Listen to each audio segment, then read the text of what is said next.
ጤና ይስጥልን ተመልካቾቻችን ከአንከር ሚዲያ ዝግጅት ክፍል የአክብሮት ሰላምታችንን እናቀርባለን። ጎጃም ፈረስ ቤት ደጋዳሞት ከፍተኛ ድል መገኘቱን የአማራ ፋኖ ብሔራዊ ንቅናቄ ወታደራዊ ቃል አቀባይ ለአንከር ሚዲያ ገልጿል። በተለያዩ የአማራ ክልል አካባቢዎችም እንደዚሁ የሉና ተጋድሎ ተጠናክሮ ቀጥሏል። በኮሎኔል ማዕረግ ደረጃ ሲመሩ የነበሩ የብልጽግና ሰራዊት አዛዦችም እንደዚሁ በምርኮ የተያዙ በአንዳንድ ቦታዎችም የተደመሰሱ እንዳሉ ነው የሰማነው። በሰሞኑ ውጊያዎች ዙሪያ የአማራ ፋኖ ብሔራዊ ንቅናቄ ወታደራዊ ቃል አቀባይ ሻለቃ አበበ ሙላቱ መስመር ላይ አግኝቻለሁ። በጉዳዩ ላይ ማብራሪያ እንዲሰጠን አድርጓለሁ። ሻለቃ አበበ ሙላቱ በጣም ነው ማመሰግነው። እንግዲህ በአዲሱ ኃላፊነት የአማራ ፋኖ ብሔራዊ ንቅናቄ ወታደራዊ ቃል አቀባይ ነህ። ወደፊትም በወታደራዊ ጉዳዮች ዙሪያ ማብራሪያ በመስጠት ካንተ ጋር በተደጋጋሚ እንደምንገናኝ ተስፋ አደርጋለሁ። አውደ ውጊያ ውሎች አንጻር ያሉትን መረጃዎች ለተመልካቾቻችን ብታካፍለን። እሺ አመሰግናለሁ። በቅድሚያ ይህንን የአማራ ሕዝብ ግፍና በደል ጭፍጨፋ ለዓለም አቀፍ ማህበረሰቡ እንዳቀርብ ስለጋበዝከኝ ከምንም በላይ በዚህ ጭፍጨፋ በታወጀበት በታላቁ የአማራ ሕዝብና የአማራ ፋኖ ብሔራዊ ንቅናቄ እንዲሁም በአራቱም ማዕዘን እየተዋደቁ ላሉ ጀግኖች ሰማዕታት ስም ላቅ ያለ ምስጋናን አቀርባለሁኝ። እንግዲህ ሰሞኑን በርካታ ተጋድሎች በአማራው ክልል ላይ በአራቱም ማዕዘን እየተካሄዱ ያለበት ሁኔታ ነው ያለው። ይህም በአንድም በሌላ መልኩ መረጃው እየደረሳችሁ ቢሆንም እንደ ድርጅት በተቀናጀ መልኩ ስራዎችን መስራት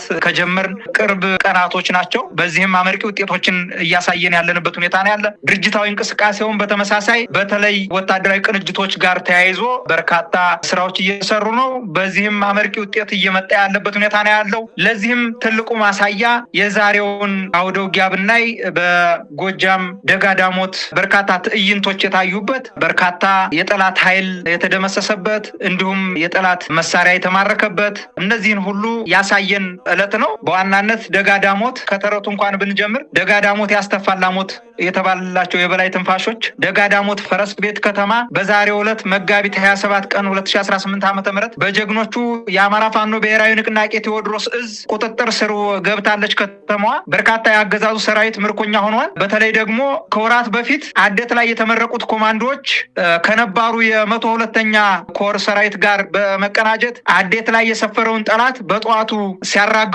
ውለዋል። ከተማዋንም መጨበጥ ችለዋል ማለት ነው። እንግዲህ አዴትና ጎንጂ የነበረውን ሚሊሻ የአካባቢው አባት አርበኞች ፋኖ ጦር ሚሊሻው በተበታተነበት ቦታ ላይ ሁሉ እየገቡ እየተከተሉ ትጥቁን ተቀብለውታል። እንግዲህ የአማራ ፋኖ ብሔራዊ ንቅናቄ ቴዎድሮስ እዝ 109ኛ ኮር እና የእዙ ኮማንዶ ዩኒት በጋራ ባደረጉት የተቀናጀ ውጊያ የምስራቅ እዝ ነባር አዋጊ መኮንኖች የረገፉበት ሌተናል ኮሎኔል ደመላሽ አሰፋ ጨምሮ በርካታ እግረኛ ሰራዊት የተማረከበት የጠላት ሎጂስቲክ ክምችት ሙሉ በሙሉ የተማረከበት ምድር ደጋዳሞት ተጠቃሽ ነው። ትንቅንቆች ተደርገዋል። እነዚህ ትንቅንቆች ጥሩ ውጤት የተገኘባቸው ከመሆናቸው ባሻገር በሰራዊታችን ላይ በህዝባችን ላይ ከፍተኛ የሆነ መነቃቃትን ፈጥሯል። እንዲሁ ደግሞ 102ኛ ኮር በታቀደና በተቀናጀ ውጊያ በቦታው የነበረውን ጠላት በመደምሰስ የአዴትንና የጎንጅን የጠላት የመሳሪያና የተተኳሽ ግምጃ ቤቶች በሙሉ በጀግኖቹ እጅ ገብቷል ማለት ነው። በዚህም እንግዲህ ትግሉ እየጎመራ ከፍተኛ የሆነ ለውጥ እየታየበት ድርጅታዊ እንቅስቃሴዎች ከወትሮው በእጅጉ በተሻለ መልኩ በጠላት ላይ ከፍተኛ የሆነ ኪሳራ እያደረሰ ያለበት ሁኔታ ነው ያለ። ድርጅቱ የአማራ ፋኖ ብሔራዊ ንቅናቄ ከተመሰረተ ጊዜ አንስቶ ከፍተኛ የሆነ የስነ ልቦና ጫና ከመፍጠሩም በዘለለ የጠላት ኃይል በብዛት እየከዳ በብዛት እየፈረሰ ድርጅቱን የአማራ ፋኖ ብሔራዊ ንቅናቄን እየተቀላቀለ ያለበት ሁኔታ ነው ያለ። በተለያዩ ቦታዎች ላይ በአራቱ ማዕዘን ላይ ባሉ እዞች እየተቀላቀለ ያለበት ሁኔታ ነው ያለ። ይሄም ከምን የመነጨ ነው? ድርጅቱ በአጭር ጊዜ ውስጥ የተቀናጀ ስራዎችን ከመስራት በዘለለ ድርጅታዊ ቁመናውን ከምንም በላይ እያዘመነ ያለበት ሁኔታ ስላለ በጠላት ኃይል ላይ እንዲሁም በብልጽግናው ስርዓት ተቋም ላይ ከፍተኛ የሆነ የስነ ልቦና ጫና የፈጠረበት ሁኔታ ነው ያለ። በዚህም በርካታ የጠላት ኃይል እየከዳ ከመቀላቀሉም ባሻገር በአውደ ውጊያ ላይ የስነ ልቦና የበላይነት በእኛ ከመያዙም በላይ ከባድ የሆነ ኪሳራ እያጋጠማቸው ያለበት ሁኔታ ነው ያለ። እንደው ለአብነት እንኳን ጠቀስ ባድርግ በአውደ ውጊያው ላይ የተገኙ ምርኮዎች፣ የተደመሰሰው የጠላትን ኃይል፣ ሌሎች በርካታ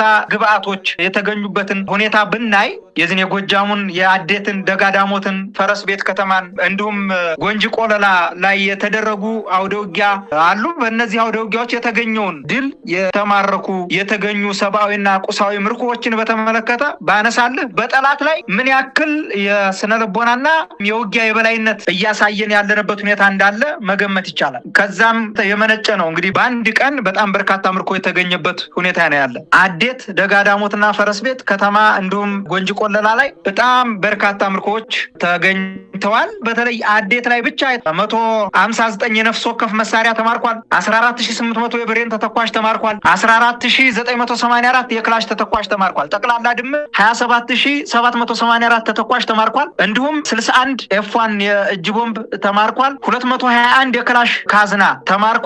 እንዲሁም 5 ኩንታል ከስክስ ጫማና ወታደራዊ ጫማ ማለት ነው ሚሊተሪ ተማርኳል። 24 የደረት ትጥቅ ተማርኳል። 12 የወገብ ትጥቅ የተማረከ ሲሆን የተደመሰሰ ጠላትን በተመለከተ 97 ሚኒሻ፣ 37 አድማ ብተና ተደምስሷል። 22 መከላከያ ተደምስሷል። በድምሩ 156 ጠላት ተደምስሷል ማለት ነው። በእነዚህ ቦታዎች ላይ አዴት ላይ ብቻ 206 እስረኞችን የግፍ እስረኞችን ማስፈታት ተችሏል።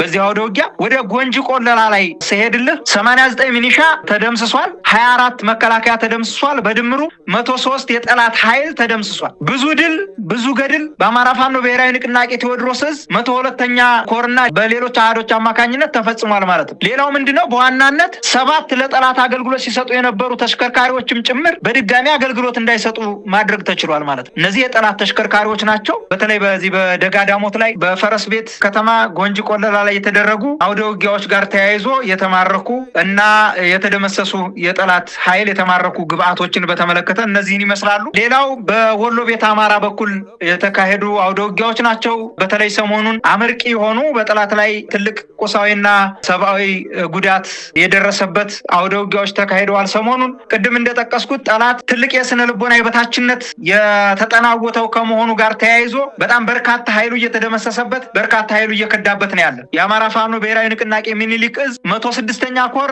31ኛ ክፍለ ጦር በደላንታ ወረዳ ፀሐይ መውጫ መከለት በተባለ ቦታ የብልጽግናን የምርጫ ኮረጆ በተሸከሙ ዳግም ባርነትን እንዲቀጥል ደፋ ቀና በሚሉ የኮረጆ ቁሳቁስ ተሸካሚዎች ላይ የተሳካ ኦፕሬሽን ተፈጽሟል። ጠቅለልስ አድርገው ደላንታ ወረዳ ከፀሐይ መውጫ መለከት ሸዋበር ተንቀሳቅሶ ማህበረሰቡን የምርጫ ካርድ አውጡ፣ ሌሎች ጫናዎችን ለማሳደር በማለት እያስገደዱ በነበሩ የብልጽግና ተላላኪ ካድሬዎችን የጫነ ፓትሮል ላይ ደፈጣ በመጣል ፓትሮሏ ባልሞ ተኳሾቹ በሚኒሊክ ትንፋሾች ስትመታ ተላላኪዎቹ የሎሌነት ልክፍታቸውን ሳያሳኩ መሀል መንገድ ላይ ተደምስሰው ቀርተዋል ማለት ነው። ምንጊዜም ቢሆን የጠላትን ኦፕሬሽን ወይም የጠላትን ፕሮጀክት ለማሳካትና ለማሳለጥ ለማስፈጸም የሚታትሩ የስርዓቱ ካድሬዎች ላይ የማያዳግም እርምጃ መውሰዱ ይቀጥላል ማለት ነው። ሌላው ሸዋ ጠቅላይ ግዛት ሲሸጋገር በማህበረሰቡ ላይ ከፍተኛ የሆነ ወከባ ሲፈጽም የነበረ ስርዓት ነው ይታወቃል።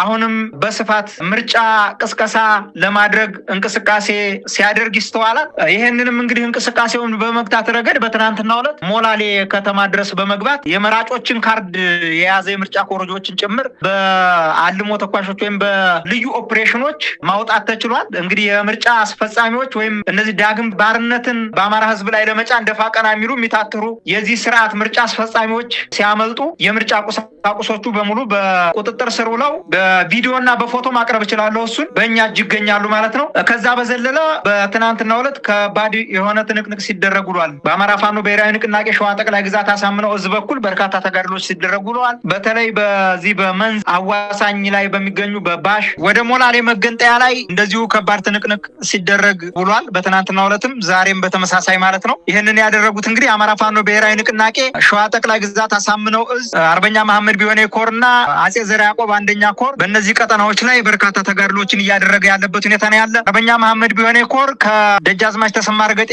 ክፍለ ጦር ከሞላሌ መገንጠያ ጀምሮ እስከ ጓሳ ድረስ በመሸፈን መንዝ ጓሳ ማለት ነው ወደ መሀል ሜዳ መገንጠያ እና ወደ አጣዬ መገንጠያ ላይ በነበረ ተጋድሎ በርካታ ትንቅንቆች ተደርገው በመሀል ሜዳ ላይ የነበረ የሚኒሻና አድማ ብተና እንዲሁም መከላከያ ሰራዊት ላይ ከባድ የሆነ ቁሳዊና አካላዊ ጉዳት ሰብአዊ ጉዳት እንዲደርስበት ተደርጓል ማለት ነው። ይሄ የሆነው በአማራ ፋኖ ብሔራዊ ንቅናቄ ሸዋ ጠቅላይ ግዛት አሳምነው ዕዝ መሐመድ ቢሆኔ ኮር ደጃዝማች ተሰማ እርገጤ ክፍለ ጦር ሲሆን በዚሁ ቀጠና ላይ አጼ ዘርዓ ያዕቆብ አንደኛ ኮር ይኩኖ አምላክ ክፍለ ጦር እና 7 ክፍለ ጦር የተሳተፉበት አውደ ውጊያም ተደርጓል። በጠላት ላይ ከፍተኛ የሆነ ኪሳራ ደርሶባቸዋል ማለት ነው። ሌላው በዛው ቀጠና ላይ ሳልፍ ወጀድ ላይ አጼ ዘርዓ ያዕቆብ አንደኛ ኮር ብሩኬ ደምሴ ክፍለ ጦር እንደዚሁ በጠላት ላይ እንደዚሁ የማያዳግም እርምጃ በመውሰድ ከባድ ኪሳራ ደርሷል ማለት ነው። ሌላው በዚሁ ቀጠና ለአራተኛ ቀን እየተቆጠረ ያለበት አውደ ውጊያ እየተካሄደ ነው። ይሄም የሆነው ሸዋ ጠቅላይ ግዛት አሳምነው ዕዝ መሐመድ ቢሆኔ ኮር አስቴጎማ ተራ ተራራ ክፍለ ጦር ነው። የጎማ ተራራ ክፍለ ጦር ዛሬ ለሶስተኛና ለአራተኛ ቀን ያስቆጠረው ውጊያ እያደረጉ ነው። በተለይ በአንጾኪያ ገምዛ ወረዳና በግሼ ራቤል ወረዳ ዙሪያ ላይ ከባድ የሆነ ትንቅንቅ እያደረጉ ያለበት ሁኔታ ነው ያለ። የሰሞኑን ልተውና በተለይ በዛሬው ዕለት በጦር መሳያ እንዲሁም ሸበቶ የሰፈረውን የጠላት ኃይል ሙትና ቁስለኛ አድርገውታል። በጣም በርካታ ኃይሉ ተደምስሶበት ወደኋላ የማፈግፈግ ሂደቶች አሉ። የሸዋ ጠቅላይ ግዛት አሳምነው እዝ መሐመድ ቢሆነ ኮር አስቴጎማ ተራራ ክፍለ ጦር ከዚህ በፊት ከጠላት ጋር በርካታ ቀናቶችን መደበኛ ውጊያ በማድረግ ረገድ በጠላት ላይ ኪሳራ ሲያደርሱ መቆየታቸው ይታወሳል። በዛሬው ዕለትም እንደዚሁ ቅድም የጠቀስኳቸው ጦር መሳያ የሚባሉና ሸበቶ የሚባሉ ቦታዎች ላይ ከጠዋት 12 ሰዓት የጀመረው ውጊያ እስከ አመሻሹ 10 ሰዓት ተኩል ድረስ ከባድ የሆነ ትንቅንቅ ተደርጎ ጠላት ሬሳውን እንኳን መልቀም ያልቻለበት፣ ቁስለኛውን እንኳን ይዞ መውጣት ያልቻለበት ሁኔታ ነው ያለ። በዚህም ከባድ የሆነ ትንቅንቅ እየተደረገ ነው። እንግዲህ ድርጅቱ ከተመሰረተ ጊዜ ጀምሮ የአማራ ፋኖ ብሔራዊ ንቅናቄ በጠላት ላይ ከባድ የሆነ የስነ ልቦና ጫና እያደረሰ ያለበት ሁኔታ ነው ያለ። በአራቱም ማዕዘን ላይ በአራቱም ግዛት ላይ ያሉ አደረጃጀቶች ወይም በአራቱም ግዛት ላይ ያሉ እዞች ዕለት ተዕለት የጠላትን እንቅስቃሴ እግር በእግር እየተከታተሉ በጠላት ላይ ከባድ የሆነ ሰብአዊና ቁሳዊ ኪሳራ እያደረሱ ያለበት ሁኔታ ነው ያለ። ጋዜጠኛ መሳይ ሻለቃ አበበ፣ በርካታ አውደ ውጊያ ውሎችን በየቀኑ እንሰማለን። በየቀኑ የምርኮኞችን ቪዲዮዎች ነው የምንመለከተው። ምርኮኞች እስከ ኮሎኔል ማዕረግ ያላቸው ጭምር በእጃችሁ ገብተዋል።